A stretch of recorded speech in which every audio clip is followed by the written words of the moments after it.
Salutare, dragi antreprenori! M-am decis să fac acest video în urma grupului pe care l-am creat pe Facebook, Antreprenori Iași.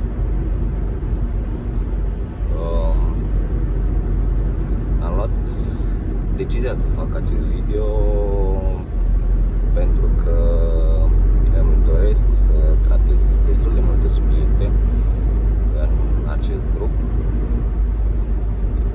și încerc să tratez subiectele care dor antreprenori în special. Nu o să zic lucruri despre mine sau de ce, să luați în considerare ceea ce zic eu. Ceea ce îmi doresc este să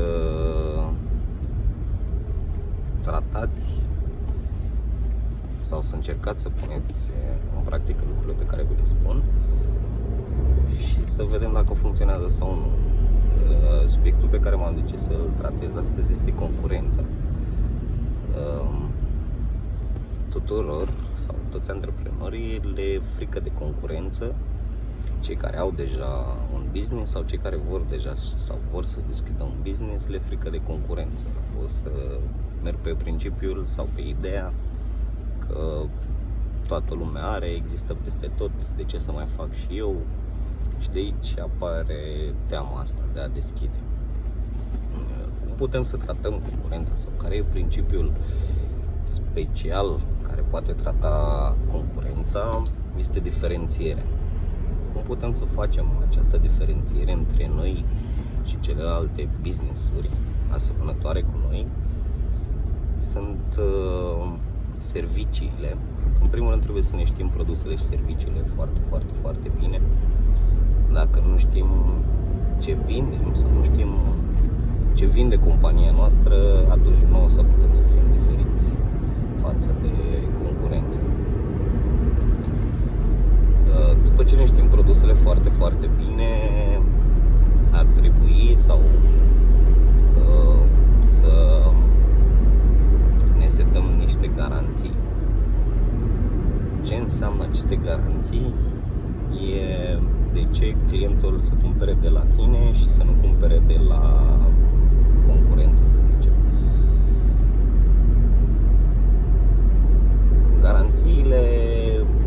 Garanțiile în situația produselor și serviciilor noastre. Majoritatea antreprenorilor care au un business de același fel pe piață, ei se bat în prețuri.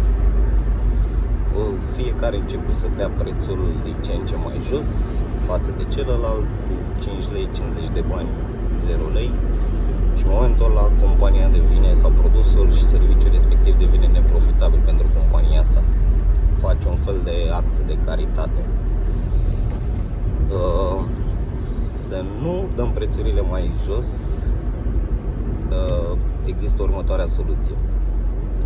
Putem să avem un preț mediu față de concurența noastră, adică nu zic cel mai mare preț, dar nici cel mai mic preț. Un preț mediu sau chiar un preț high.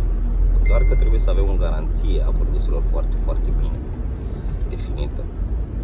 De ce să cumpere clientul de la noi și de ce să nu cumpere din altă parte?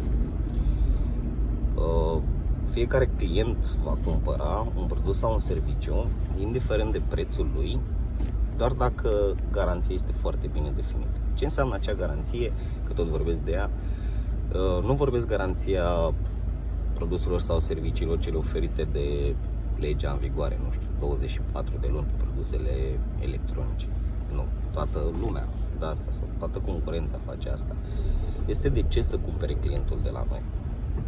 De ce să cumpere? E pentru că, spre exemplu, cumpără de la noi, produsul nostru este mai scump față de concurență, pentru că produsul sau serviciul este garantat. Noi vă garantăm că sunteți mulțumiți de acest produs și aveți, nu știu, 5 zile să vă răzgândiți dacă nu sunteți mulțumiți de acest produs. Ei bine, în momentul în care oferi această variantă unui client, atunci el va înclina către tine, deoarece va gândi în perspectivă și va spune: dacă chiar nu sunt mulțumit, înseamnă că compania respectivă și asumă produsul respectiv. Da? Adică va da banii înapoi.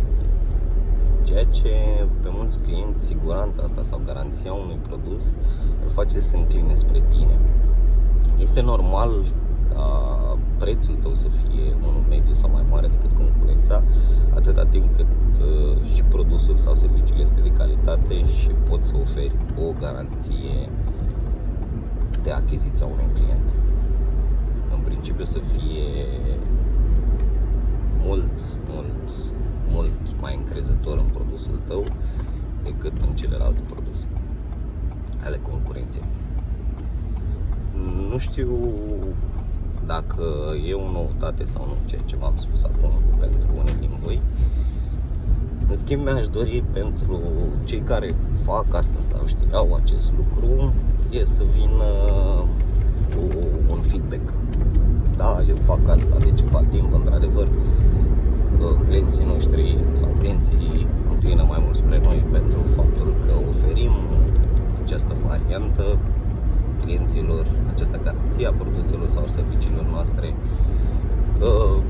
Nu înclină către noi, nu este nicio diferență între noi care oferim o garanție suplimentară clienților de achiziție sau concurența care nu oferă.